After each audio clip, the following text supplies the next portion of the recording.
Muy buenas noches, queridos amigos del Centro Sociocultural Babeque. Esta noche nos encontramos con Lenin Paulino en una faceta que no es la que ustedes tanto conocen aquí en el centro, que es como cineasta y conductor del Cineforum Babeque y también como curador de la Galería de Arte del Centro Sociocultural Babeque. Lenin viene hoy como profesor de artes visuales, antropólogo y artista visual también. Buenas noches, Lenin, bienvenido. Buenas noches, Cecil. Bueno, pues muchas gracias por este espacio el día de hoy día del arte, no solo de las artes visuales, sino de todas las formas artísticas. Y bueno, una hermosa coincidencia que tuviésemos agendado este tema tan importante porque tiene un gran toque de contemporaneidad, pero muchas ambigüedades, porque realmente el arte contemporáneo se apoya mucho en el arte público, pero al mismo tiempo vamos a ver en esta presentación de que el arte público siempre ha existido, incluso ya en el Paleolítico. Encontramos esas expresiones tanto en las cavernas como en las piedras, los dolmes, los famosos dolmes, que al mismo tiempo eran instalaciones. Entonces, algo que quisiéramos que esta presentación deje a quienes nos están acompañando es entender algunas categorías del arte que tienen que ver con las formas artísticas, con los medios y desde luego cómo en este tema que hemos seleccionado de el arte público convergen muchos de todos estos. Quisimos comenzar la presentación, tomar dos íconos eh, y que estamos muy enfocados en la ciudad de Nueva York, específicamente en algunos puntos muy específicos, porque como decía, no pretende que esto sea un estudio exhaustivo, amplio, de todo lo que pasa en las calles de Nueva York, pero sí ver algunos referentes y cómo esos referentes, unos se han ido afianzando y otros entran en competencia. Vamos a Tengo contextualizarlo, Lenin, con que cuéntales que acaban de hacer un viaje con los estudiantes. Cuenta tú eso.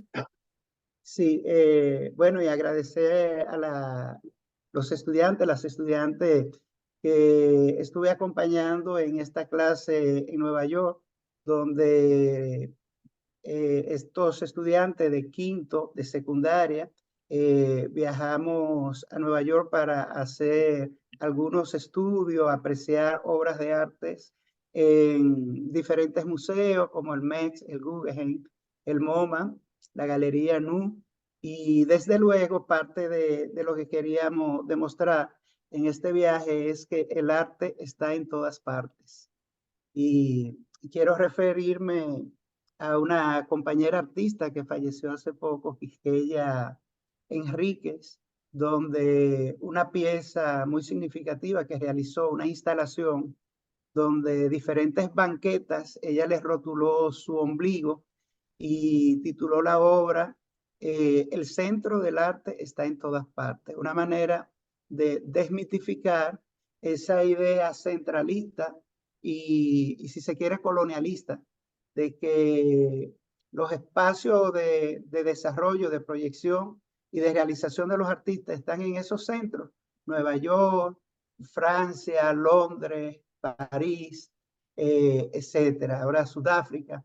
Y un poco lo que queríamos demostrar en este viaje es que, sobre todo en Nueva York, es una propuesta de arte que se ha construido con las migraciones, siendo un país en el que llegan tantas personas de diferentes nacionalidades, encontramos un catálogo de artistas y desde luego, y no vamos a entrar hoy en ese tema que lo vamos a ver de manera tangencial, es que las grandes colecciones de los museos de esos grandes centros son el resultado de esas interacciones políticas, las guerras, los vandalismos y colecciones que históricamente llegaron y otras tan nobles como que llegaron a salvar patrimonios que en un momento estuvieron en peligro, como las colecciones de los artistas llamados artistas degenerados, etiquetados por Hitler y su perspectiva nazista,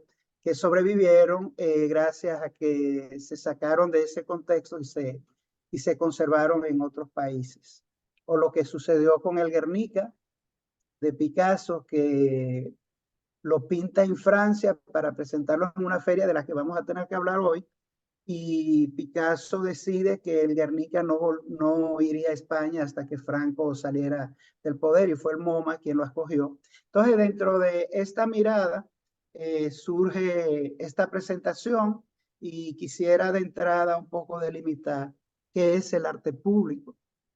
Y necesariamente tenemos que hablar de esa característica de las obras de arte que se exponen en un espacio de fácil acceso a, a los diferentes públicos, incluso un público que no está presupuestado y es inusitado. Como inusitada es el tipo de relación que se va a dar entre esas obras. Entonces hablamos de que hay entornos que son muy propicios para la proyección y la exhibición del arte público, y qué mejor que las calles, las vías, las carreteras, los parques, los edificios, y actualmente lo que son las plazas comerciales, como es esta pieza del Sol que está a la izquierda, que es un diseño de vitrina, de escaparate de la marca Christian Dior para la colección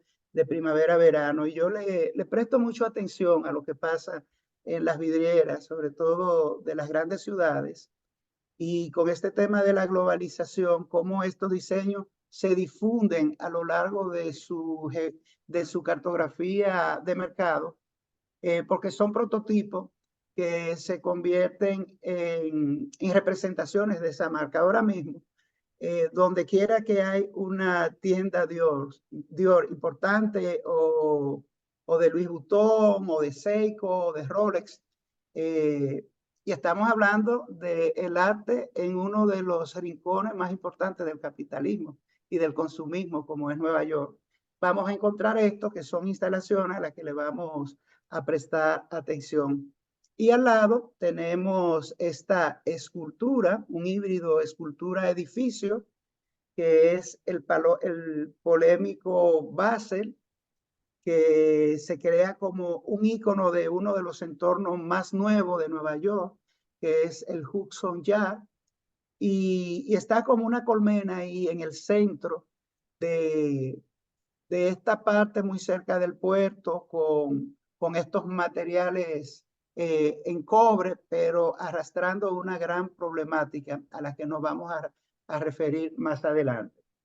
Entonces, dicho esto, de que es un arte que está a disposición de todo el mundo, podríamos hablar de que es un arte muy democrático, y es algo que a mí me interesa mucho. O sea, la democratización del arte, que, que no viene del arte público, viene de otras formas artísticas, como por ejemplo el grabado, donde a partir de la multicopia, de tener un original, yo tengo muchas copias, y son más las personas que se benefician de una obra de arte que, que el tener un original que solo lo tiene una persona de mucho dinero, o un coleccionista. Pero esa democracia yo pienso que es un poco ambigua, porque realmente las obras de arte, estos espacios públicos son controlados por sistemas, y realmente tendríamos que afirmar que si el arte público es democrático, los espacios que lo gestionan también son democráticos, y muchas veces no lo son, por lo que el arte público pasan a ser elementos de control, de distracción, o, o de poner un punto donde los gestores de esos espacios quieren conducirnos. Entonces ya hablábamos de esta parte donde vemos que tiene presencia en esos espacios asequibles, las estaciones de metro, los trenes, los aeropuertos, las escuelas, las universidades, así como plazas comerciales, fachadas de edificios, y desde luego las iglesias, que han sido portadoras de una colección interesante de arte público, entendiendo que las iglesias tienen siempre las puertas abiertas, y algunas incluso ya han sido destinadas como para recibir a turistas. Y aquí tengo una pieza extraordinaria de Banksy, el famoso grafitero inglés, todo un enigma dentro del arte contemporáneo del graffiti, porque es un artista que nadie lo ha visto. Se especula quién es Banksy, pero hace un arte sumamente subversivo. Esta pieza la hizo en el 2018, se supo que estuvo un mes en Nueva York e hizo piezas tan relevantes como esta. Ahora, ¿qué es interesante desde el punto de vista de entender las obras de Banksy? También hay cierta dualidad, porque de repente no sabemos quién es Banksy, pero sabemos que es un artista que sus obras están súper cotizadas, que tienen un amplio ámbito de comercialización, pero no lo conocemos y nos preguntamos quién hace negocio por Banksy. Y aquí lo vemos con esta rata, que es un icono que él utiliza mucho cuando se refiere a los entornos de Inglaterra y de Nueva York, y fue una de sus últimas obras que realizó. Y lo interesante de esta rata es que tiene un t-shirt con el icono de I Love You New York, que es un referente con el que pienso que cerremos esta presentación. Entonces, continuamos.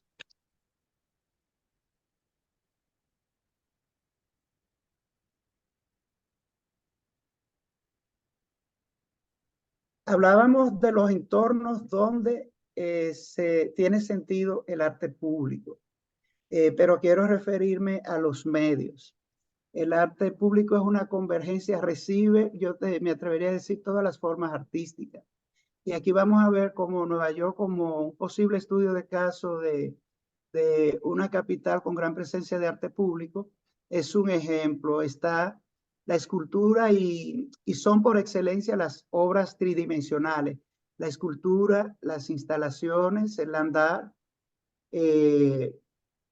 dibujo, grafitis, la arquitectura, las escenografías y lo que son instalaciones comerciales que sirven para promocionar. Pero yo hago una reflexión con esta pieza que se encuentra en la sala de escultura del MEX, y son las famosas tres gracias del arte griego.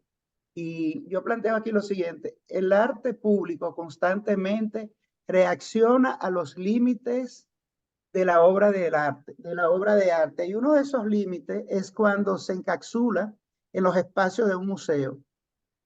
Y tenemos más adelante, perdón, que estas obras como estas se hicieron para espacios públicos, exteriores, ya fuera decorando un templo o en un conjunto escultórico público, pero ahora están en un entorno de un museo que contradice la naturaleza con la que fueron creadas, y en cierta medida haciendo contracultura al propósito con el que fueron hechas, y en cierta parte atacando ese principio del arte público de que la obra se exprese en un contexto que el entorno le complemente. O sea, son piezas sacadas de contexto, y es algo que los grandes museos y las personas que trabajamos en museo reflexionamos mucho. ¿Qué pasa cuando una obra se saca de contexto, que pierde un poco su esencia? Como hablábamos dentro de los géneros, este género contiene los medios que mencionamos. Vemos la arquitectura, arte objeto, ya vimos la escultura, vamos a ver instalaciones, y desde luego en Nueva York el tema de las pantallas, esa categoría de las artes visuales que son las formas en movimiento que se producen a través de lentes y pantallas, tiene un gran sentido. Todo el tema de la publicidad, y sentimos que la publicidad nos arropa y que el parpadeo de las pantallas nos mantiene completamente excitados. Entonces, es un género que dialoga grandemente con la comunidad, es un género que que el público participa y al mismo tiempo incluye muchos medios, como lo que vimos aquí. Y un poco lo que hablábamos, descontextualizar una obra, sacarla de su entorno para exponerla como un referente de lo que fueron, lo que quiere decir que el potencial artístico de la obra se reduce. No sé si tienen alguna pregunta hasta acá para que no sea tan expositivo. Si alguien quiere levantar la mano, alguna pregunta que pueda conducirnos a lo que sigue. Y bueno, a ver, Cecil, que yo no No, estoy viendo la moderación por aquí. Si hay no hay alguien, no hay manitas levantadas. bien, pues vamos a continuar. Bueno, yo decía que este tema del arte público no es reciente, o sea, ha existido siempre, pero hay un momento y quise escoger como punto de partida ya para seguir desarrollando, dejando la parte histórica y contextual para entrar en entender esa función de las artes, del arte público. Tenemos aquí tres grandes obras de arte público mundial. La Estatua de la Libertad, tenemos aquí mismo la Torre Eiffel y el Cristo Redentor o Cristo de Corcovado de Brasil. Las tres son esculturas. Cada una tiene una estética muy particular que la diferencia a una de otra. La Estatua de la Libertad es la recreación de una mujer, una alegoría a la libertad y tiene unos propósitos muy marcados que anuncian un poco lo que va a ser el devenir de los Estados Unidos y vamos a ver las motivaciones que la crean. Está la Torre Eiffel de Francia, una escultura que rompe con una tradición. Vemos que aquí es muy figurativa, en el caso de la Estatua de la Libertad, y la Torre Eiffel es una estructura, más bien una obra de ingeniería, que se entiende porque su autor, Gustave Eiffel, era un ingeniero. De hecho, hay una hermosa coincidencia. La Estatua de la Libertad y la Torre Eiffel se construyen en la misma época y en el mismo taller, porque la Estatua de la Libertad es un regalo del pueblo francés, de una iniciativa de Francia, y es Eiffel quien construye la estructura, que es todo un sistema de escalera interior por el que se puede acceder incluso hasta la corona. Y la Torre Eiffel es una estructura de metal que quería incidentar el paisaje de Francia y se hace como un elemento raro, podríamos decir, para esta feria de 1889. Entonces, están estas coincidencias y está el Cristo Redentor de Brasil, que se encuentra en Río de Janeiro, que es en otro material. La Estatua de la Libertad es en cobre, esta es en hierro y aquí tenemos el Cristo de Corcovado, que es concreto armado. Ahora, ¿cuáles son las motivaciones? Las tres tienen motivaciones diferentes y eso ha trascendido en el tiempo. La Estatua de la Libertad se hace para un aniversario para el centenario de la independencia de Estados Unidos. Se habla de que Francia dona la estatua, pero realmente hubo que hacer muchas actividades de recaudación de fondos, de búsqueda de recursos para que el proyecto saliera a camino. Ahora, estéticamente, y es a lo que lo quiero donde pongamos el interés, la Estatua de la Libertad se hizo como una manera de que la cantidad de inmigrantes, una de sus motivaciones, que llegaban al puerto de New York, fueran recibidos por esta metáfora de la libertad. Y desde el punto de vista estético, un escultor francés, Auguste Bartholdi, se inspira en una diosa griega le cambia Temis, la diosa de la justicia y del orden, le cambia el gorro frigio, que es tan propio de los dioses, que aparece incluso en muchos elementos franceses, como en la pintura de la libertad guiando al pueblo, lo cambia por esta corona, que son como una especie de rayo. Sustituye la espada de Temis por la antorcha, y en el libro se escribe en números romanos, y ahí viene de nuevo la mirada al arte greco-romano, la fecha de la independencia de Estados Unidos. Algo que siempre llama la atención, porque la pintaron de verde.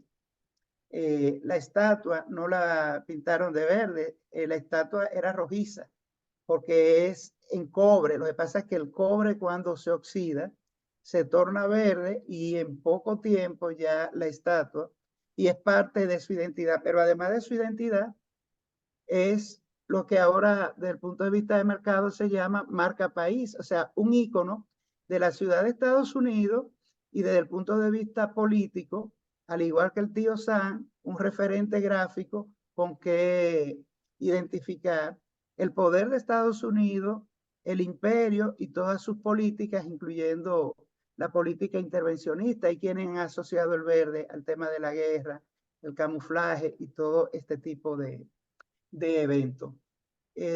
Como toda figura icónica, hay muchas preguntas, hay leyendas.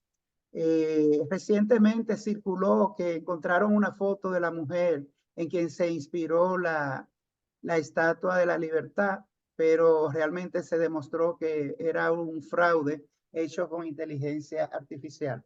Ahora, sobre la estética de la Torre Eiffel, su valor se lo ha dado su permanencia, su localización y en el símbolo que se ha convertido. Todavía para muchos franceses la Estatua de la Libertad estéticamente es fea, es un intruso. Algo que me faltó decir es cómo el arte público cambia el paisaje. El entorno se transforma en positivo y en negativo. Y muchos franceses dicen que la Estatua de la Libertad ha contaminado un gran porcentaje del paisaje, en el que no debería de estar participando.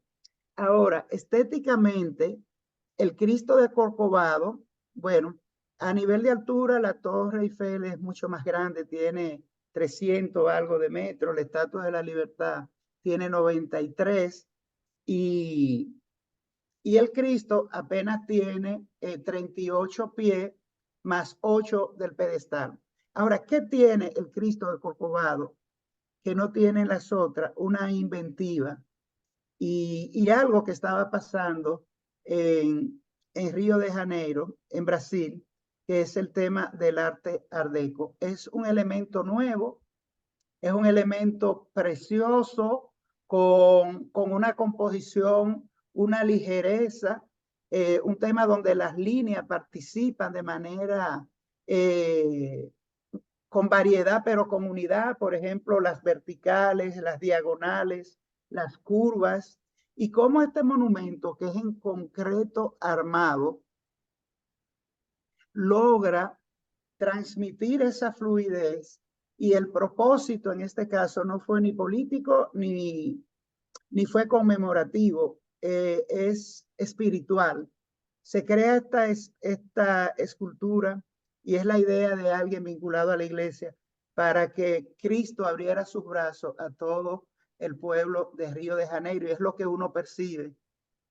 Y sobre todo se da una magia cuando comienza a ascender eh, por la colina, y este Cristo te va recibiendo. Entonces, esa validación estética, la Estatua de la Libertad tiene su encanto, pero yo la encuentro un poco ecléctica, el ropaje un poco desorganizado, me turba un poco, y, pero sí, lo más hermoso que encuentro es la manera de cómo el brazo conecta y se convierte como en una extensión de toda la verticalidad que tiene el monumento, y que se corona con la simbología de la antorcha, que siempre va a ser un elemento que genera empatía. Entonces, esto como una evidencia de la belleza del Cristo de Corcovado. Ustedes saben que hace unos años se hizo una competencia internacional para escoger las nuevas 7 maravillas del mundo, y desde luego el Cristo de Corcovado quedó dentro de esa maravilla. Entonces, ¿qué estamos hablando? Estamos hablando que el arte público se coloca en un entorno y no sabemos a dónde va a llegar. Primero, si se va a vandalizar, que es una condición muy propia del arte público. Estar expuesto a que se vandalice. Imagínense las obras de arte que están en los museos, protegidas con muchísima seguridad, son vandalizados. Imagínense el arte público. Ahora, ¿qué va a garantizar la sobrevivencia? El respeto, la empatía y el impacto que la obra pueda generar en el público, o la provocación, que es algo muy particular. Entonces, como estamos hablando de Nueva York, quise tener este resumen para entrar y tener unos puntos claves en entender la estatua. Aquí vemos la primera imagen, es una reproducción de, de la diosa griega en la que se inspira. Miren la corona, que el escultor le exagera. Un detalle muy importante es que este escultor contrata a un escultor italiano para hacer el rostro. Y era un muchacho joven que estaba siendo muy famoso en Italia por sus retratos. Y sí se sabe que se inspiró en la esposa de un multimillonario que era el dueño de la famosa máquina de coser Singer. La Singer se inspiró en su rostro y lo recreó. Sin embargo, sobreviven como toda esa estética greco-romana que sí armonizan con el resto de las piezas. Y otro elemento muy interesante es la diadema, esa corona, que bueno, sabemos que se convierte en un mirador y que toda la escultura se escala. Pues esta fue la cabeza. Recordar que se hizo en Francia y que para transportarla se dividió en más de 200 piezas como un rompecabezas y se transportó en barco. Entonces la cabeza se expuso en una de las ferias mundiales en Francia, y se utilizó esa acción para recaudar fondos, terminar la escultura y llevarla a Estados Unidos. Y parte del propósito es que, así como el Cristo de Corcovado abriera los brazos al pueblo, que los inmigrantes, que eran muchos, millones de inmigrantes que llegaban sobre todo de Europa, fueran recibidos por la Estatua de Libertad, y que esto le diera un poco de esperanza. Esto es esta imagen que tenemos. Bueno, y resulta que el puerto quedaba en la islita de Ellis, que ahora es patrimonio. Ahí era que estaba el puerto donde se recibían los migrantes, y quedaba frente a frente a la estatua. Esta foto es de 1910, y, y es un grupo que llega. Estados Unidos dice que los que repatriaban eran muy pocos, apenas el 2%, pero realmente sabemos que no, que la cifra era mucho más alta de las personas que no le permitían entrar. Entonces, estamos viendo arquitectura, estamos viendo esculturas monumentales, y quisiéramos hablar de este pulmón de Nueva York que es el Central Park.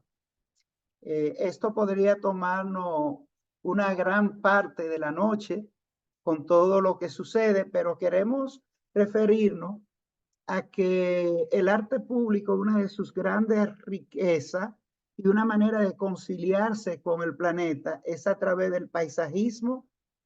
Ya vimos las esculturas y el land art, lo que se llama el arte de la tierra, pero también las instalaciones. Entonces, tenemos aquí y queremos ver cómo el arte público tiene un gran sentido, y es posible muchas veces por el tema del mecenazgo. Son patrocinadas o por una empresa, o el país tiene fondos para hacer esto. Son artistas que ellos mismos gestionan proyectos, o personas que donan. Así como vemos aquí que hay personas que donan a un banco, este parque fue donado. Por ejemplo, esta escultura es una escultura preciosa en bronce. Así a primera entrada, por la pátina del bronce se ve un poco expresionista, pero es una pieza hermosísima sobre Alicia en el País de la Maravilla y la dona eh, un millonario de la ciudad para recordar, hacer memoria a su esposa, que era muy amante de la literatura y de la literatura infantil, y se instala esta escultura de Alicia con todos sus personajes frente a un lago que genera un diálogo muy hermoso. El otro tema es el andar o el arte de la tierra, es esa expresión artística cuando en un entorno natural yo produzco una obra, muchas veces utilizando elementos del mismo entorno.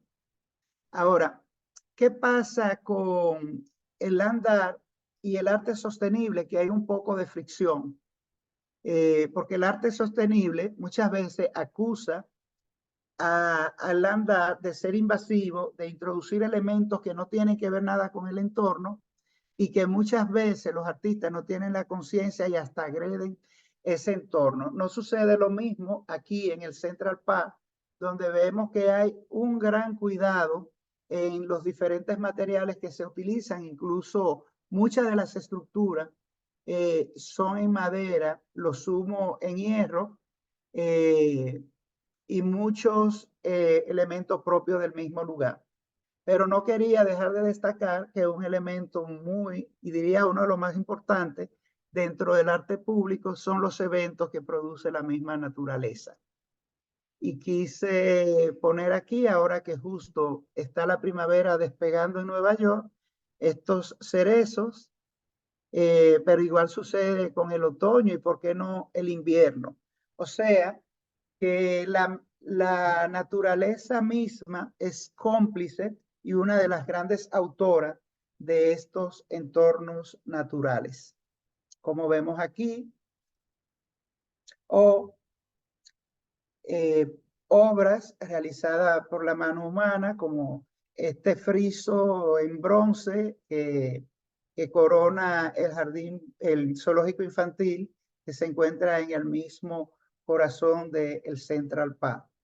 Y según hemos ido viendo a lo largo de la presentación, la escultura siempre va a tener prevalencia, considerada la reina de las artes tridimensionales, pero en disputa con la instalación, que juega un papel muy importante.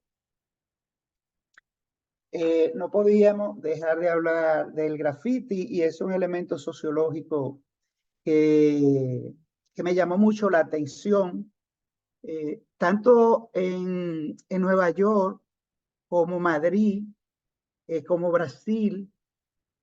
Hay siempre ha habido una preocupación por el graffiti e incluso una etiqueta de vandalismo. Pero esa confrontación, sobre todo, son más totalitarios y más conservadores. Hay manos más duras para los grafitis, incluso a nivel económico. Por ejemplo, en Madrid hace un mes hablaban del presupuesto, lo que le está costando al Estado, a la municipalidad, borrar los grafitis. Yo me pregunto si la cuestión se va a resolver borrando graffiti. Cerca del hotel donde estábamos, yo salí en la mañana a caminar antes de comenzar la agenda y me encuentro con un señor borrando unos grafitis que estaban en una de las paredes laterales de su negocio. Y surge la pregunta, ¿el graffiti, vandalismo o arte? Deja de ser arte cuando el artista trasciende y el mercado lo valida. Son preguntas que nos hacemos.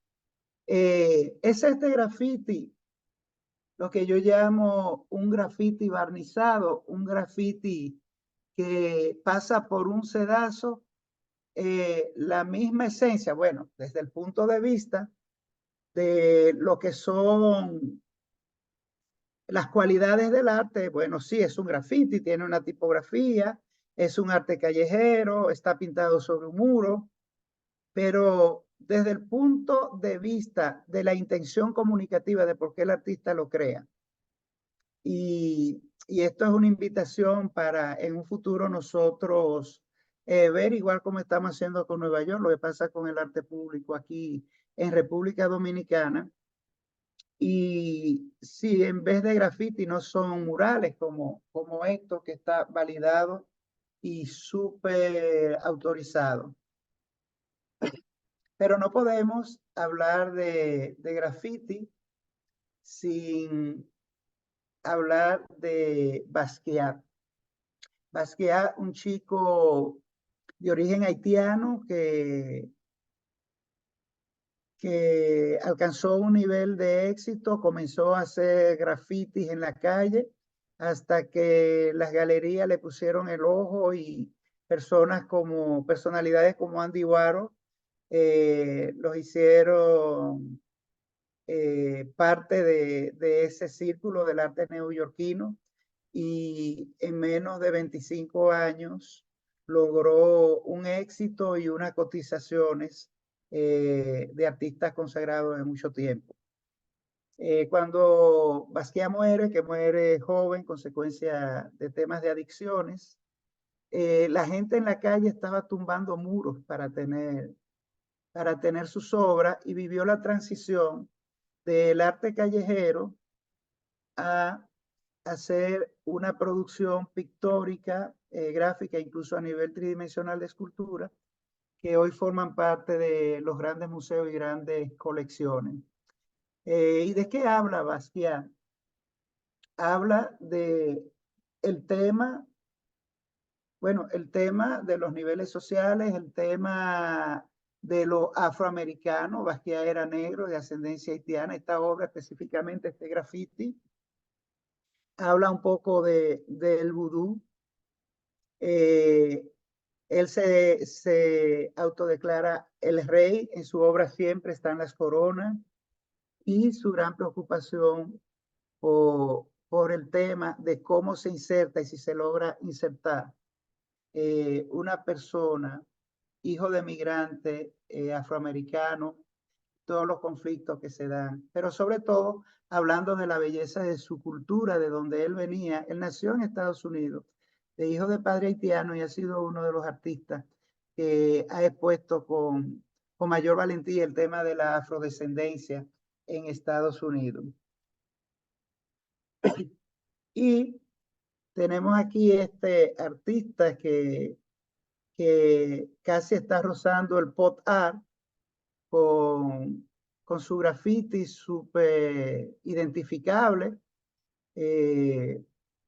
y que han servido de inspiración a marcas, y que ha dejado un legado que cada día pasa de la obra de arte al mercado. Vivió un poco el mismo proceso de Basquiat, y es importante decir que todavía hay lugares donde en Nueva York uno se encuentra con obras de estos artistas, entre otros que fueron su contemporáneo. Y Haydn también murió muy joven, en los 80.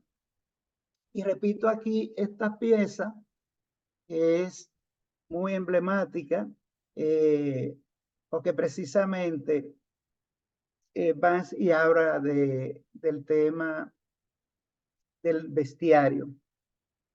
Todas esas críticas que sabemos de sus obras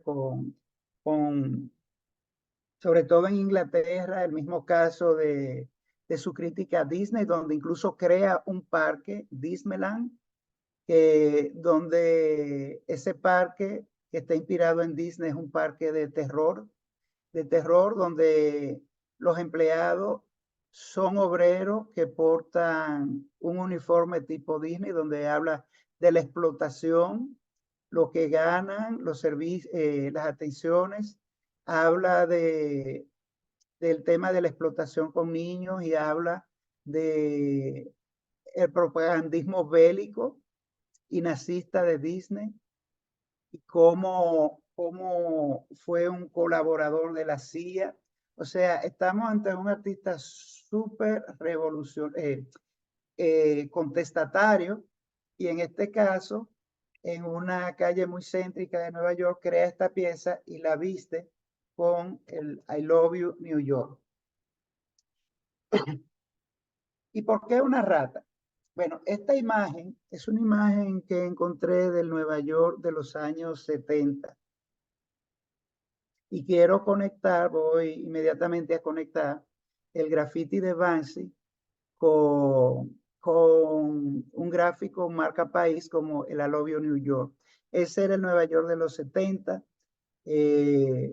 La ciudad preocupaba, se estaba transitando la gran crisis económica y emocional, psicológica de los años 70. Algo que preocupaba era el tema de la basura, y se contrata una agencia cuyo nombre no registro, pero sí estaba en el equipo, David Ogilvy, que fue uno de los publicistas por año de la década de los 80, llegó a los 90, más destacado de Estados Unidos, y estaban creando la estrategia para la ciudad.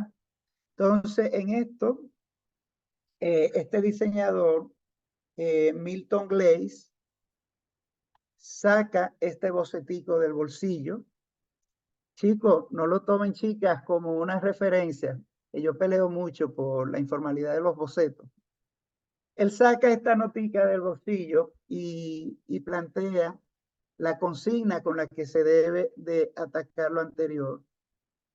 Y miren que no me estoy saliendo del tema. Si decimos que el arte público sobrevive en el entorno en el que se expone, ese era el Nueva York de los 70.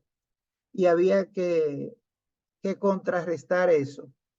Y un diseñador joven de esta famosísima agencia saca este bocetico con este anagrama y dice I love you New York, con este gráfico que se ha convertido en uno de las marcas países más importantes del mundo. Y diciéndolo, pienso en lo que nos ha costado a nosotros y todos los conflictos que años atrás tuvimos con marcas, con un intento de marca país que termina siendo acusada de plagio. Y se llama de nuevo a concurso y tenemos una marca de país que yo mismo no la memorizo. Yo sé que tiene flores, pero no, lo que habla de su poco poder. Entonces, I Love You New York trae la propuesta de que, y algo que ha sido reiterativo donde queremos que funcione un cambio en actitud de la gente, y es el amor. Yo amo mi ciudad. Yo quiero mi ciudad, pero para eso la ciudad tiene que acogerme, la ciudad tiene que hacerme un espacio. Entonces se hizo la campaña fracasó cuando se hicieron las primeras evaluaciones a los 6 meses. Al contrario, la basura se iba incrementando. Después, una segunda evaluación, sigue el mismo fenómeno, hasta que alguien del departamento legal dice, sí, amor, pero hay que penalizar. Y ahí incorporan el tema de la multa y lo demás es historia. Algo interesante que pudimos notar en este viaje es que Nueva York se está viendo descuidado, se está viendo basura. Escuchamos taxistas diciendo que se han descuidado muchas cosas y que las autoridades están enfocando en otras cosas, hablando específicamente de la municipalidad. Y la ciudad sigue ahí. Y siendo Nueva York un espacio de consumismo y de tantas ofertas, las vidrieras es algo, las vitrinas, los escaparates, donde cada día suceden cosas más interesantes, se contratan a grandes artistas y se establecen líneas de conexión entre lo que se oferta, desde luego, y y el arte que se expone en la vitrina. Esto fue una experiencia del año pasado. La colección de primavera-verano de Louis Vuitton, que se inspira nada más y nada menos que en Yayoi Kusama. Yayoi Kusama es actualmente uno de los íconos a nivel mundial del arte contemporáneo, una mujer que viene desde el arte, el arte pop de los 70 con mucho éxito en Nueva York. Su autoconocimiento la lleva a entender que es portadora, que padece un tema de salud mental, obsesión compulsiva, y se recluye en un sanatorio de por vida desde donde tiene su taller y crea una obra, y esto es muy significativo y digno de mencionarse. Lo que era su gran problema fue su capital para la identidad de su obra, y esa obsesión la expresa con estos puntos, con la saturación, con los espacios, que todo está mediatizado por estos puntos, ella misma y los colores que utiliza. Entonces Louis Vuitton crea este robot que colocaron en la vitrina de Quinta Avenida, y se hacen estas esculturas. Importante decir que entender que estas cosas no son aisladas, estos son sistemas, sobre todo sistemas económicos, que sabe y toma en cuenta en qué invierte el más mínimo centavo y cómo lo va a sacar. Hay una fórmula en antropología que dice que nadie invierte en una guerra más de lo que aspira a ganarse. Entonces, visibilizar a Yayoi Kusama en Nueva York el año anterior. Tuve la suerte también de ver su exposición. Se hizo la exposición más esperada de todos los tiempos, que era una exposición de Yayoi Kusama saliendo de su sanatorio con sus obras. Desde luego, ella con sus agentes ha tenido siempre presencia en exposiciones, en bienales, pero su exposición individual. ¿Y qué escenario escoge Yayoi Kusama? El Jardín Botánico del Bronx. Y ahí sucede lo que no debe de pasar con lo que decíamos al principio, cuando una obra se saca de contexto. Todas estas flores, su famosa calabaza gigante, amarilla de puntos negros, en medio de un bosque de palmera, las flores saliendo de las fuentes, los árboles revestidos con los textiles que ya se comercializan y que muchos diseños se inspiran. De hecho, uno de sus modelos, el actor Clooney, que lo vamos a ver mañana, George Clooney, que lo vamos a ver mañana en el Cineforum. Pareciera como que somos amiguitos, Cecilia. Nos vamos a ver mañana. Bien, aló. Sí, George Clooney, Estamos sí. aquí. Es que tengo Sí. tanto rato hablando que digo, cuidado si se fueron No, y lo que me pasa es que dejaron apago mi solo. micrófono para que no ningún ruido de la casa pueda interferir. Ok, bueno, esto ha sido un monólogo, pero ya estamos casi concluyendo, y espero que al terminar no se me vayan y que podamos dialogar, contradecirme, aportarme, enriquecerme de las cosas que yo he dicho, la experiencia que tiene cada uno de ustedes. Pues bueno, Yayoi Kusama fue la reina de la vitrina. Yo iba a cada momento a esa vitrina de Quinta Avenida porque me quedaba bien cerca de ahí, y lo que me llamaba la atención y lo que estuve registrando era la cantidad de personas que se paraban en la vitrina. Yo diría que a esa tienda de Louis Vuitton, que de hecho esta vez tiene una colección, una instalaciones muy discretas, desde luego de arte, inspirado en el arte clásico, que es algo que vi, que estaba tomando conexiones, viendo y grabando, porque el robot se movía y ella mojaba las plantas. Pero al mismo tiempo, como le decía, esto no era gratuito. La colección estaba inspirada en sus obras,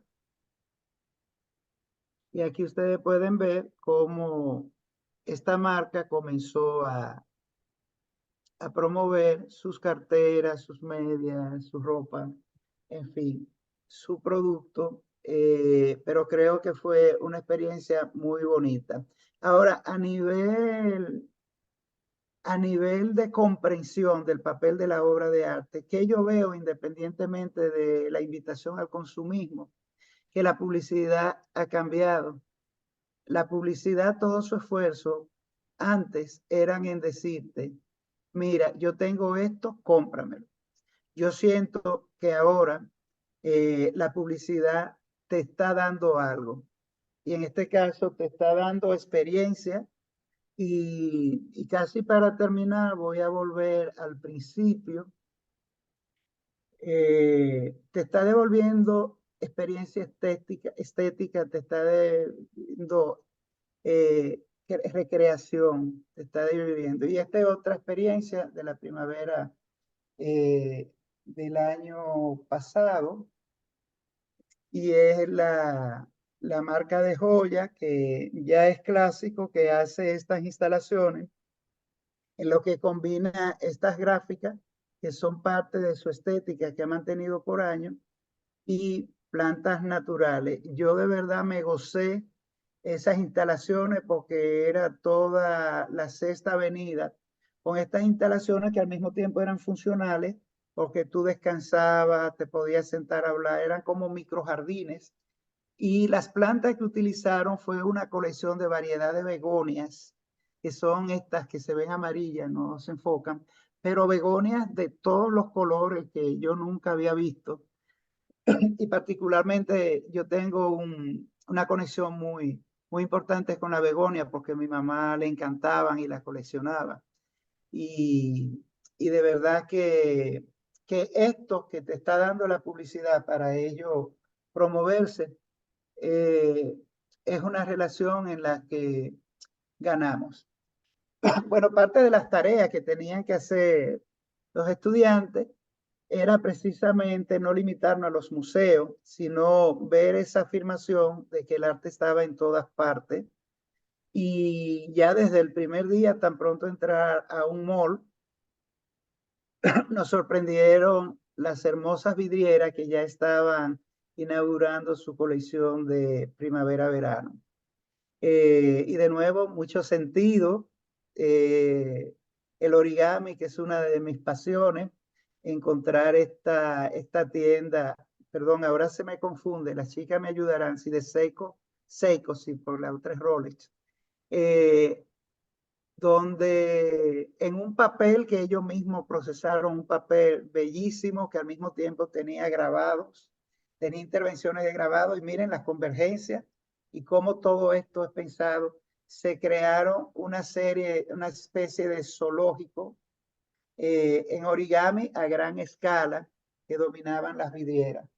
Y una de mis favoritas fue esta de Dior, eh, que está recreando un mural en cerámica con unos niveles de terminación que parecen porcelana alemana, y eso conectado no solo con la vidriera, sino con los elementos interiores y la colección. Voy a casi a terminar con esta pieza. Es uno de los espacios de las esquinas que yo más disfruto de esta zona de Nueva York, y es la explanada de Apple, de la tienda Apple, que tiene estos bancos relucientes en acero inoxidable, pero que al mismo tiempo son tragaluces de la tienda que está soterrada. Pero lo que me encanta de estas piezas es que son una instalación que yo la he llamado los ladrones de paisaje, porque donde quiera que tú te mueves, las piezas te están reproduciendo el paisaje del entorno. Esto es una estrategia que grandes arquitectos han usado mucho. Por ejemplo, eh, el Museo Guggenheim de Bilbao, el arquitecto utilizó tres materiales diferentes para que el edificio dialogara con el entorno. Hay una pared que es de acero corten, un acero oxidado, que da a un cementerio de una mina de metal. Hay otra parte que son espejos para que se refleje el paisaje de la parte antigua de la ciudad. Y hay una parte que es cristal transparente para que la gente se sienta acogido y acceda al museo. Entonces, la inteligencia con que se usan los materiales es algo que a mí me genera mucha emoción. Y estas piezas, que al mismo tiempo inmediatamente nos dicen el tipo de instalación, de empresa que funciona ahí, me lo recuerda y sobre todo lo ergonómico que son. Pero bueno, me salté algo y quizás es un poco atropellante recuperarlo y es, pero podríamos hacer la conexión. Algo clave en el arte público de Nueva York es la arquitectura y los rascacielos. Si hay algo, una marca ciudad, son sus edificios. Si hay algo con lo que constantemente se ha representado, son sus edificios. Y el cine, la literatura, la publicidad, lo turístico, es ahí donde tienen el ojo, tanto que uno se siente pequeño en la ciudad y a veces perturbado. Y pienso que los arquitectos, los artistas, los diseñadores tienen un reto grande, convivir con estos rascacielos porque todo parece ínfimo. Y si no baja la mirada, la competencia va a ser siempre perenne, permanente. Pero quiero irme de esta pieza y los edificios y Estatua de la Libertad al origen de la presentación, y no quise incluir más imágenes para no hacerla más larga, en este fenómeno, el fenómeno base. ¿Qué está pasando con el tema de la oferta de arte público? Si nos fijamos, ya los museos están dejando de poner en el ojo, en mostrar mera y llanamente las colecciones. Ahora todo es una experiencia. Este entorno, que es uno de los vecindarios más recientes, hecho con una planificación estratégica a nivel de que todo está en esta paleta de colores, con esta textura, con estos materiales, se invita a este arquitecto inglés que está teniendo cierta fama a crear esta escultura habitable. La pieza se muestra y en el proceso las autoridades de arquitectura, los críticos de arquitectura, las personas con una trayectoria y nombres relevantes en arquitectura, le preocupa el edificio.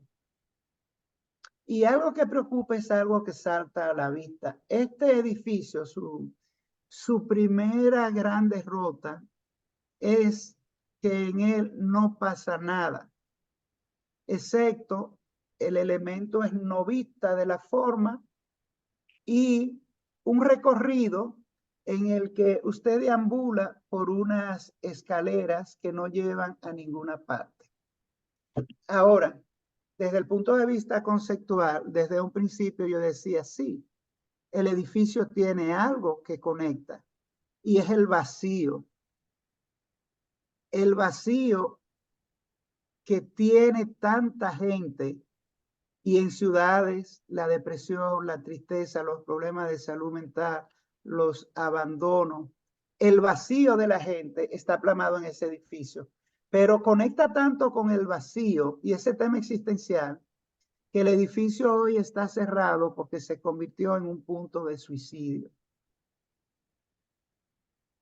Y lo lamentable del caso es que al principio, uno de los llamados que hacían los críticos de arquitectura era precisamente esto, que las barandas eran muy bajas y no tenían ningún tipo de control. Pasó uno, pasaron dos, pasaron tres suicidios. Lo que se hizo que se cerró temporalmente, se incrementó la seguridad y no se atendió. Esto no era un caso nuevo a nivel de ingeniería de arquitectura en Estados Unidos.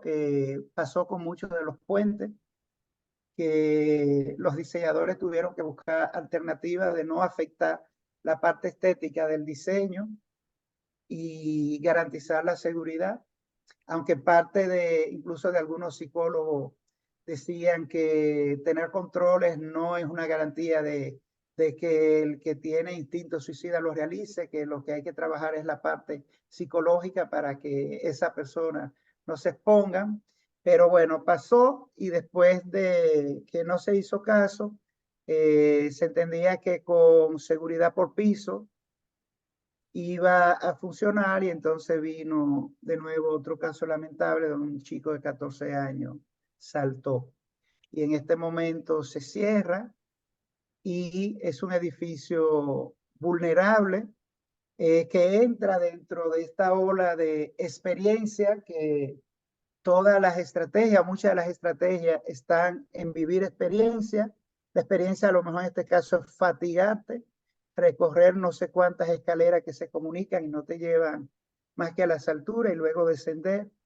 Y vivir experiencias como otras que hay en Nueva York, de sentirla, poner la adrenalina y casi colgarte de un rascacielos y hacerte una foto como que está cayendo al vacío o sentir que está caminando sobre la nada y generarte esta sensación. En fin, las experiencias, no tengo nada en contra de las experiencias, pero creo que las experiencias, como su nombre lo dicen, implican elementos sensoriales, de sensaciones, y deben de involucrarse y hacerse de manera muy interdisciplinaria. Este arquitecto es un arquitecto muy gracioso, muy simpático. Después de esto, construyó en Inglaterra un puente y vemos que su fuerte está ahí en los efectos.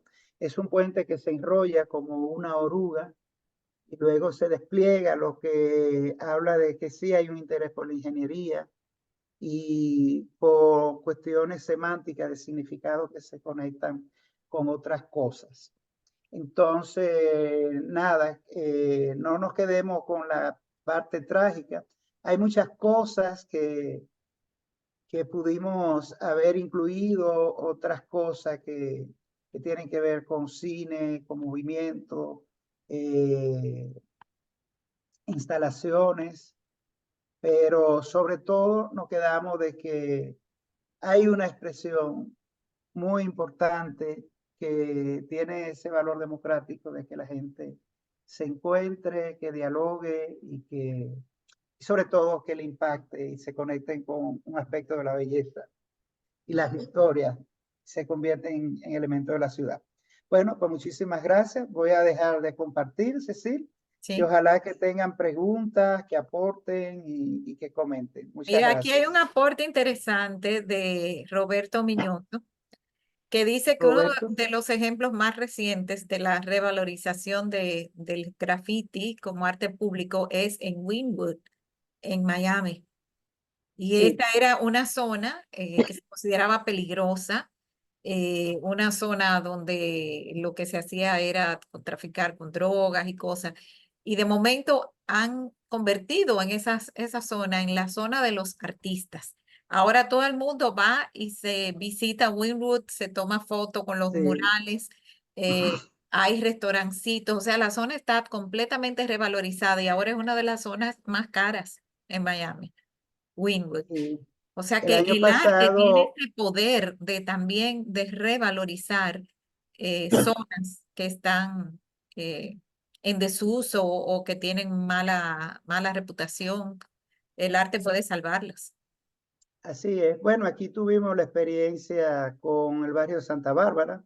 Sí, correcto. Eh, Uno de los barrios, bueno, uno de los barrios más empobrecidos históricamente y tiene su justificación. De hecho, ese barrio se construyó con lo que sobraba de las construcciones coloniales y ahí vivían los obreros y la gente que trabajaba e históricamente han arrastrado esa desigualdad.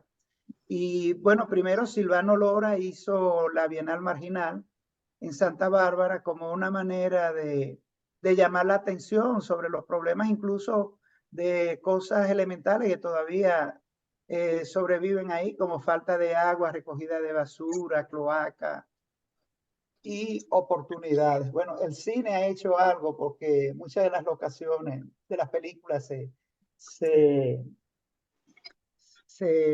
se hacen acá y cuando llegan los camiones en Santa Bárbara dicen comida, comida, porque todo el mundo trabaja pasando cable. inseguridad y cosas. Pero sí, Mira, otro ejemplo el bueno es arte, en Medellín, el ejemplo de Comuna 13. No sé si ustedes han sí, oído hablar de ese barrio. Es una de sí, las zonas cuando uno visita Colombia y va a Medellín, que te llevan, los guías turísticos te llevan. Es un barrio que está muy hacinado, lleno de viviendas, muy pegadito. Y era un barrio donde ellos mismos, los habitantes de ahí, no salían después de ciertas horas de la noche porque estaban tomados por los carteles. Eh, y de momento ese barrio, los mismos habitantes decidieron rescatarlo. Y en base a arte callejero, tanto graffiti como muchos otros tipos de arte, hay gente dibujando y pintando en la calle, se venden cuadros en la calle, hay grafitis interesantísimos, pero también hay otros tipos de arte callejero, hay trovadores cantando, hay bailarines de rap en la calle.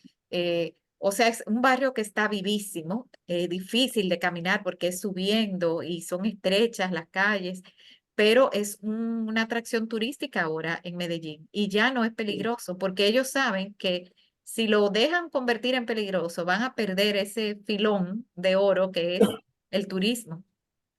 Sí, gracias Cecil por ese último comentario, porque hablábamos de arte callejero. Yo lo tendencié por lo visual, porque tú sabes, ¿verdad?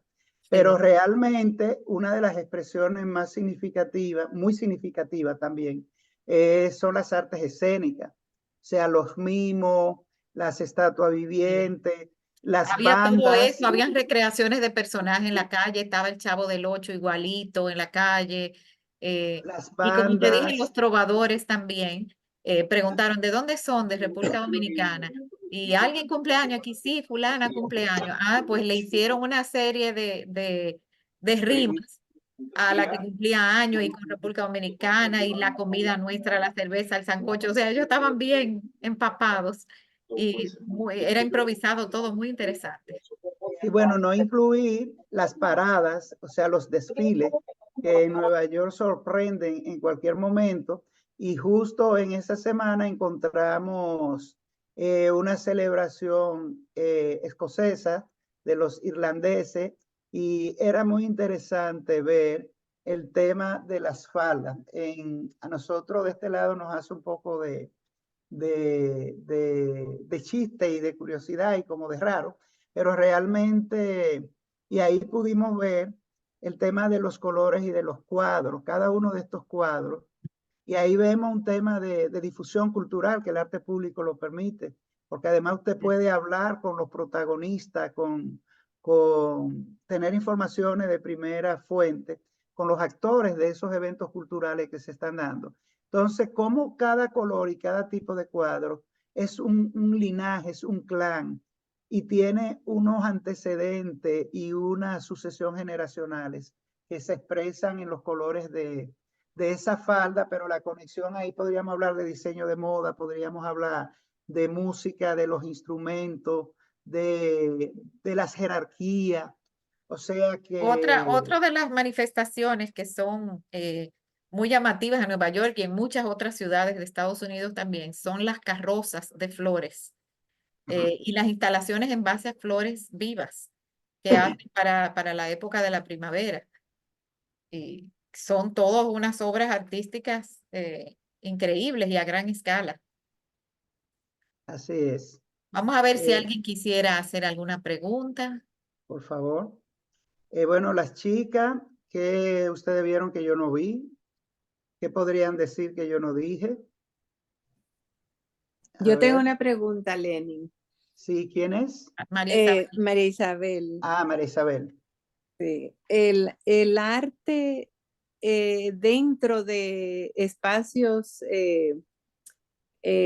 comerciales, como dentro de las tiendas, y precisamente tuvimos una de las charlas que dio el Centro Cultural Babeque, de los murales que fueron escogidos de una joven dominicana Y de la Ah, tienda bien. Target, en la tienda Target en Nueva eso York. está grabado, señores, por si a alguno de ustedes le interesa, en el canal del Centro Cultural Babeque en YouTube. Ustedes escriben Gaby D'Alessandro con dos S. Ponen Centro Cultural Babeque, Gaby D'Alessandro. Y le va a salir esa grabación, es una joven muy talentosa dominicana que ha hecho muchos trabajos importantes, ilustraciones para la revista New Yorker, para un museo, el Jardín Botánico en Italia, no me acuerdo en qué ciudad de Italia, muchos trabajos importantes, pero uno de los que llamó más la atención fue que ella fue elegida para hacer el mural en la tienda Target, que está en el barrio dominicano en Washington Heights. Y, y ella nos contó cuál fue su inspiración, por qué ella incluyó esto, por qué ella incluyó aquello, en qué tiempo lo hizo, como fue muy interesante y eso está ahí Sí, grabado. muy interesante y muy bonito las ilustraciones y Sí, todo, el sí, arte ella de es muy, ella. muy talentosa. Ahora vi que ilustró la portada del último libro de Julia Álvarez. Ah, sí. Sí, Sí. Sí, entonces para es una responderle joven a que María está muy, Isabel, muy bien posicionada como artista ya en los Estados Unidos y es eh, dominicana.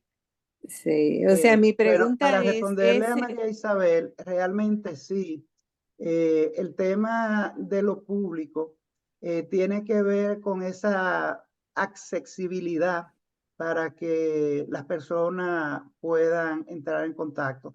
El tema de las vitrinas es la estrategia, es como el anzuelo para que la gente conecte el exterior con el interior y realmente se genera una unidad entre el diseño interior y lo que hay en los escaparates.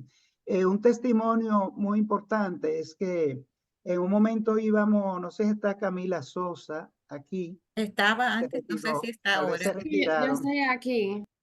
Ok, Camila, tú eras que estaba conmigo cuando encontramos el mural de Carlos Cruz 10. Sí, que estábamos en una tienda y Cuenta. era como un mural y estábamos Alessandra y yo me percaté que el apellido era Diez, que yo lo asocié de una vez como con Duarte y cosas.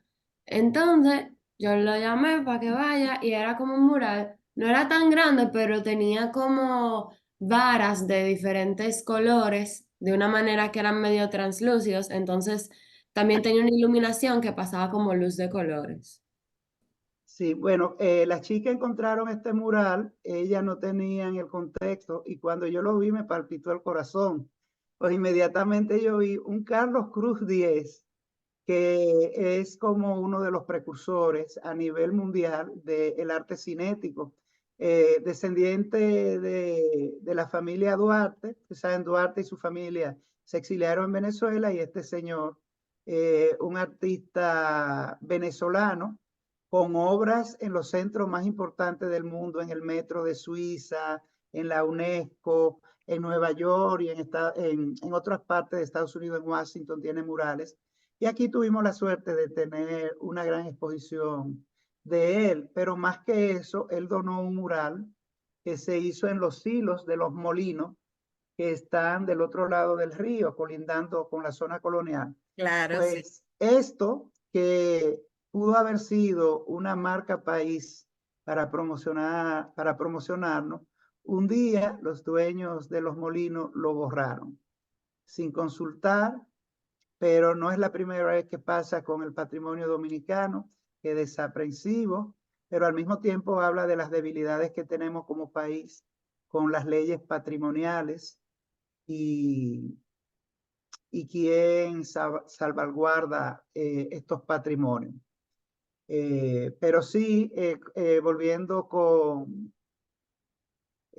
Isabel, realmente en los interiores se generan espacios igual que en las plazas. Y esa tienda, eso fue un hallazgo y parece que ellos lo conservan desde los años 60 y con un nivel de cuidado extraordinario, a nivel de que el mural sobresale entre todos los elementos que tienen en la tienda y está como en un muro de una escalera que desciende. Sí. ¿Alguien También más? en las grabaciones del Centro Cultural tenemos también unas entrevistas a Kilia Llano y unos murales que ella estaba haciendo en ese momento o que había acabado de terminar en esos momentos. Y es también muy interesante ver la motivación, la forma en que lo diseñan, cómo ellos trabajan, esos muralistas trabajan con ayuda, son obras muy grandes y entonces ellos diseñan y algunos ayudantes van coloreando lo básico de un solo color y entonces ellos son los que van y le ponen las sombras y los matices. Muy, muy bonita esa entrevista a Kilia Llano también y está en el canal del Centro Cultural, lo buscan así mismo, Centro Cultural Babeque, Kilia Llano. Se lo voy a escribir en el chat, como le escribí el nombre de Gaby D'Alessandro, por si la quieren buscar. Bien, otro punto que no destacamos por tema de espacio y de tiempo es todo lo que sucede en la zona de Broadway, donde la escenografía, que no entra dentro del arte público porque es un recurso escénico de los musicales, de las obras de teatro, de las óperas, también sale a la calle como una manera de promocionar las obras, algún detalle, algún elemento de la utilería, un elemento del personaje. Y lo interesante aquí en esta zona de Broadway es que se exageran, los elementos se exageran de una manera que se tornan súper espectaculares. Igual, como pudimos ver en el museo de Broadway, sus vidrieras siempre cambian detalles de las obras más emblemáticas de las escenografías, que son o mostrando elementos de los originales o recreaciones que se hacen a nivel de recuperación. Así es. María Isabel, levantaste la mano de nuevo. Sí, Adelante. Cecil, es que no quiero dejar de comentar que también en Santiago el barrio de los Pepines ha sido Sí. convertido en arte urbano, Una incluso, atracción, claro que sí. sí, y incluso hacen actividades folclóricas y bailes, cierran las calles, según tengo entendido, porque lo vi en YouTube en un video, y como yo, como somos de Santiago, Claro. por eso me parece algo que resaltar, No, y porque en Santiago también los elevados Sí. ya lo están convirtiendo en obras de arte con colorido, con pinturas y también con iluminación estratégica para que sea más artístico. Los elevados, las entradas se está poniendo muy de moda ahora también, que las entradas a cada ciudad tiene su nombre artísticamente formado, unos más que otros, y ya todo el mundo tiene que pararse ahí, hacerse la consabida foto de Sajoma, Santiago, Sosúa, etcétera. Ahora, lo que llama un poco, y conversando con un amigo arquitecto, algo que preocupa cuando el arte público no es espontáneo, que es mediado, muy mediado, se corren ciertos peligros. Primero, no hay diversidad y eso es sumamente importante. Tú mencionabas los elevados, podemos pensar en el tema de los túneles. Si nos fijamos en esos espacios, el arte público está resuelto en mosaico. Y es algo que quiero destacar. El arte público, yo hablaba del vandalismo, pero está expuesto a un deterioro y sobre todo en países con el clima como el nuestro, es un tema que debe a los planificadores llamarle la atención y tomarlo en cuenta. Primero, no hay diversidad. Segundo, se generan ciertos riesgos de conservación, pero si no es espontáneo, va a parecer todo como muy monótono, como está pasando en la ciudad. Ahora, ¿cuál es el peligro? En un país donde no tenemos tradición de, ¿cómo se dice? Que no es conservación, de remediar, de arreglar, de recuperar, es que en un tiempo nuestra ciudad sea un fantasma de murales descoloridos, porque de hecho la pintura que se utiliza no son pinturas, muchas veces no son para exteriores, y que se vayan decolorando y al final tengamos unas Y no le manchas, den mantenimiento. mantenimiento es la palabra, que no le den mantenimiento. Entonces, pero a falta de nada esto, pero ojalá que se piense y que los artistas podamos hacer propuestas más diversas, hablar, bueno, no es el tema, Ojalá que Cecil pueda coordinar otro espacio y quizá invitar a otras personas para hablar del arte público en el país. Mira, tenemos un aporte de Jacqueline Lozada que dice Ay, que María del Silva Mar López tiene la, Chávez, sí, es perdón, otra María del Mar. dominicana. Si le damos la hora a María del Mar, pero este es un aporte cortito. Dice Silvia López Chávez es otra dominicana que hace murales en diferentes ciudades de Estados Unidos y dice que en Instagram se pueden ver sus obras. Es bueno saber Muchas que los gracias. dominicanos tenemos presencia. Vamos a darle la oportunidad a María del Mar. Sí, retomo el tema de la obra de Carlos Cruz Díez como una gran vergüenza para el país. Lamentablemente fue producto primero de la ignorancia y segundo de la soberbia. O sea, no hay cosa más soberbia que la ignorancia. Y lamentablemente el destruir esa obra, pintarle por encima, no es la única vez que ha ocurrido en nuestro país con respecto a obras de arte público. Eh, Creo que debería haber debió de haber existido un mea culpa del país y un lamento más contundente con respecto a lo que pasó en Molinos Dominicano. Lo otro que fue vergonzoso, terrible, fue la destrucción del mural de Ángela Che en las paredes de la Universidad UTESA.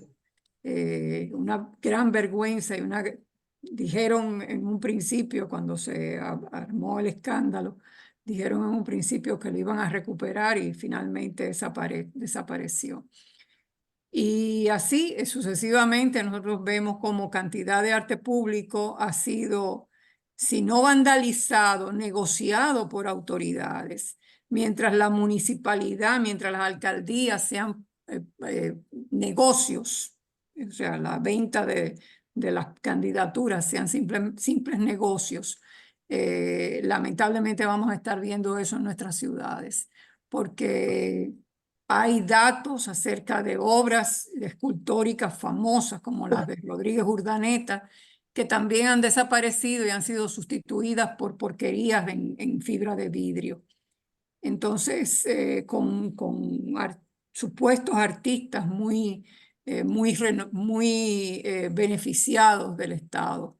Entonces, creo que el tema de arte público merece ya en otra ocasión otro tipo de tratamiento. O sea que primero hace falta educación con respecto a lo que es el arte público, valoración y concientización de las autoridades, de las diferentes autoridades, sobre todo de las municipalidades, porque las alcaldías juegan un papel fundamental en lo que puede ser la protección de la ciudad y del arte de la ciudad. Entonces yo creo que ese es un tema que, aunque toque lo político, toque lo social, pero debe ser tocado también. O sea, ahora no es el momento, pero es necesario para anotar esa parte en términos, para que los muchachos sepan que tenemos esa historia vergonzosa de pérdida de arte público valiosísimo por parte de ignorantes y de soberbios. Excúsenme Sí, la perorata. eso es algo que podemos tener en cuenta y quizás, Lenin, limitarnos, por ejemplo, a hacer otra charla sobre arte público en Santo Domingo. En Santo Domingo. Bueno, en Sí. República O en Dominicana. República Dominicana, sí, ¿verdad? Sí, podemos, si no es demasiado abarcar, pudiéramos incluir algunas ciudades también. Por ejemplo, en Salcedo, en Ojo de Agua, hay muchos murales con referencia a las hermanas Mirabal. Sí, Eh, fue un proyecto pero sí, en Salcedo pasó justo lo que estamos proyectando. Esos murales se hicieron dentro de una gestión y, y se olvidaron ahí. y se olvidaron y ya algunos son apenas siluetas Ajá. borrosas de esto. Pero Mira, sí, en el país hay muchas expresiones, y sobre todo si pensamos en todas las categorías que nos propusimos enumerar, yo pienso que se nos puede abrir la perspectiva y a nivel longitudinal a lo largo del tiempo. Yo Sí. viendo cuando trataste el tema de los escaparates, las vidrieras, las vitrinas, eh, pensando cómo aquí está evolucionando ese arte de las vitrinas. Antes era simplemente unos maniquíes exhibiendo la ropa que se vendía, pero más y más algunas tiendas están incorporando como temático, hacer unas vitrinas temáticas. No solamente el maniquí con la ropa, sino que hay algo más. Y a veces están dentro de una selva, hay animales, etcétera. Y hace poco estuve por Ágora Mall y me agradó ver que hay unos cajones de vidrio que están patrocinando algunas tiendas, ¿no? Con sus productos, pero son artísticos. No es nada más de que colgar una blusa con un pantalón, no, tienen tema y están elaborados. Y pues pienso que la vitrina aquí tiene mucho todavía por donde progresar y pero que estamos comenzando. Bueno, hay una perspectiva, es que el diseño de escaparates es una especialidad del diseño de interiores y aquí tenemos varias universidades que imparten esas carreras, pero también muchas de las cosas que vemos son franquicias y las franquicias globalizan sus estrategias y parte de la estrategia es tener una unidad gráfica que identifique, por ejemplo, una de las vitrinas que registramos fue la de Louis Vuitton y en una de las tiendas de aquí está la misma propuesta de diseño, porque trabajan en base a colecciones y las colecciones son las que aportan, o sea, la estética, la funcionalidad, lo que sea que traiga la colección, va a pedir el tipo de diseño que va a estar, no solo en los escaparates, sino en las revistas. Ahora sí sentimos que hay una mirada a lo clásico, al arte grecorromano, con mucha presencia al Art Deco. Por ejemplo, la vitrinita de Tiffany, que me encantan. Por ejemplo, el año pasado yo tenía unos videos de Audrey, ay, se me va, Audrey eh, Hepburn.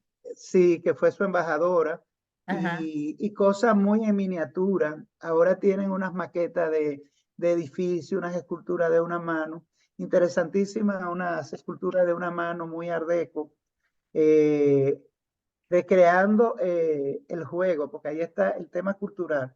El juego de hilo que hacíamos de niño y que es un juego que viene de los aborígenes, de ese juego de hacer figuras con hilo, entonces enredar un anillo entre esto.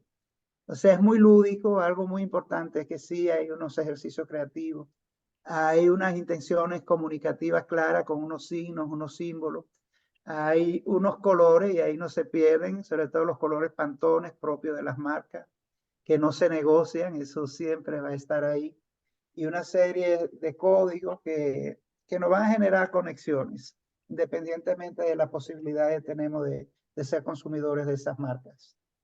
Aprovecho el momento para sugerir, o sea, sugerir o lanzar que la importancia que tiene que en las carreras de diseño, en las escuelas de diseño de interiores del país, los alumnos se expongan a los artistas nacionales y al arte que se está produciendo en el país.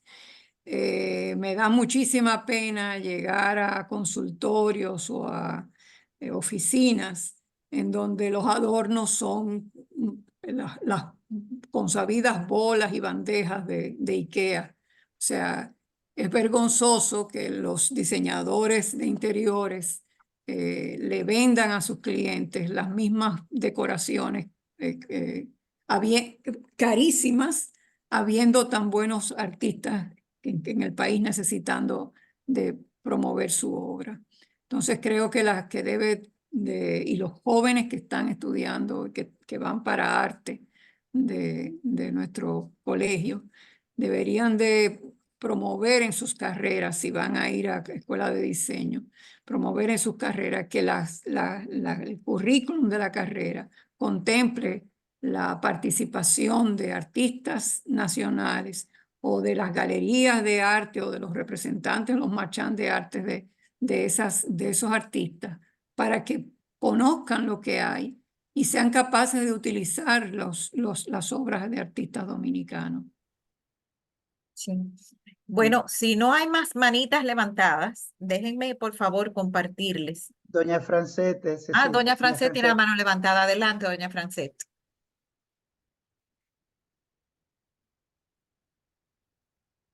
Micrófono cerrado, doña Francette.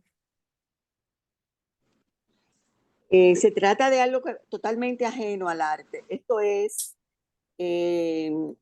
para decirles, cuando estén en Nueva York en diciembre, para fin de año, el nacimiento que monta el Museo Metropolitano es un sueño. Se toman semanas trabajando. Así que apúntenlo en agenda para el que usted sepa que va para Nueva York para diciembre. Y eso es vayan arte público también, Lenin, ¿verdad que sí?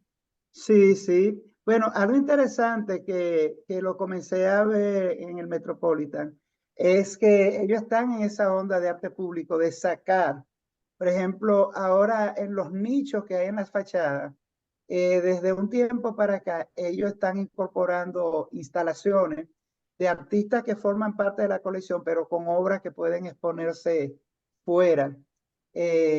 Como ellos lo que tienen es la escalinata, que no tienen explanada en el frente, pero en esos nichos están sacando artistas muy importantes. E igual, una pena que nosotros fuimos en esta temporada, ya el próximo mes está la gala, se hace la gala de la moda del mes, pero algo muy importante es que se le dedique a un diseñador o a un tema. Y de verdad que la perspectiva, la curaduría de esa exposición es fascinante. Una cosa es el show de farándula que se hace para recaudar fondos, pero esas exposiciones temáticas que incluyen una curaduría mundial, son de las cosas que suelen pasar por esos lados. Bueno, entonces vamos a compartirles las actividades que nos quedan esta semana. Bien. Primero decirles que que continúa en exhibición esta exposición que tenemos en nuestra galería de arte, que es adyacente a la secundaria Babeque en la Roberto Pastoriza 329. Aquí tenemos una exposición bien bonita, que es una colaboración con la Escuela Nacional de Artes Visuales, y estamos exponiendo los trabajos finales de estudiantes y egresados, o sea, algunos estudiantes ya egresados de esta escuela. Hay tanto escultura, pintura, grabado y escultura y dibujo. Está bien bonita y puede ser visitada de 8:30 de la mañana a 5:30 de la tarde en días de semana, o sea, de lunes a viernes. Mañana tenemos Cineforum, como cada martes. Esta vez estamos basándonos en películas que estén basadas, valga la redundancia, en libros, dado que abril es el mes del libro. Entonces vamos a ver esta película que se llama Operación Monumento, en inglés es Monuments Men, y es una película dirigida por George Clooney. Tiene un elenco bien reconocido: Matt Damon, Bill Murray, John Goodman, tiene a Kate Blanchett también. Y como siempre les avisamos, la restricción es 13 años. Es una película que está disponible en Netflix, y lo que hacemos es entrar a Zoom a comentar la película, no a ver la película, sino solo a comentarla. Entonces esto es mañana martes. Y el miércoles tengo una charla bien bonita y que creo que puede beneficiar a tanta gente. Dice cómo una actitud positiva puede transformar tu vida. Esto va a ser a cargo de Liselot Vallés. Ella es una trainer internacional en PNL, o sea que en programación neurolingüística. Lo que ella habla es el poder de la perspectiva, cómo según tú asumas los hechos que te van pasando con una actitud positiva, eso puede transformar tu vida para bien. Si la asumes con una actitud negativa, pues podría transformarla para mal. Eso va a ser el miércoles a las 8. Atención, no es a las 7:30, sino a las 8 de la noche por Zoom. Y como siempre les digo, hay muchas formas de que ustedes pueden entrar a esa reunión, aunque no reciban nuestras invitaciones. Una de ellas es ir a Instagram y en el perfil del Centro Cultural Babeque, hacen clic en el enlace que aparece ahí. Ese enlace es actualizado con cada nueva reunión. Entonces, esa es una forma en que pueden hacerlo. Síganos, por favor, en Instagram, así se enteran de todo lo que hacemos. Y si alguno de ustedes quisiera recibir las invitaciones directamente de parte nuestra, pues por favor déjenme su correo aquí en el chat. Y si les interesa también recibirlos por WhatsApp, pues también dejar su número de teléfono. Bueno, Lenin Paulino, muchísimas gracias. Yo sé lo cansado que estás después de ese viaje a Nueva York y lo mucho que tienes que hacer y como quiera sacaste este tiempo para premiarnos con esta charla y esta presentación de hoy. Muchísimas gracias. Te lo agradecemos. Bueno, no, de todo gracias corazón. a ustedes y a las personas que nos acompañaron. Muchas Buenas gracias a todos noches. ustedes por estar presentes. Así que Buenas, tengan muy feliz resto de la noche. buenas noches, gracias. Buenas Lili. noches, gracias Muchas Lenin y gracias. Cecil, como siempre. Buenas noches. Gracias a Gracias, las estudiantes Camila. que estuvieron Adiós, presentes Sofía. aquí también, ¿eh? Muchas gracias. Así es. Buenas noches, gracias. Bien, bye, buenas noches.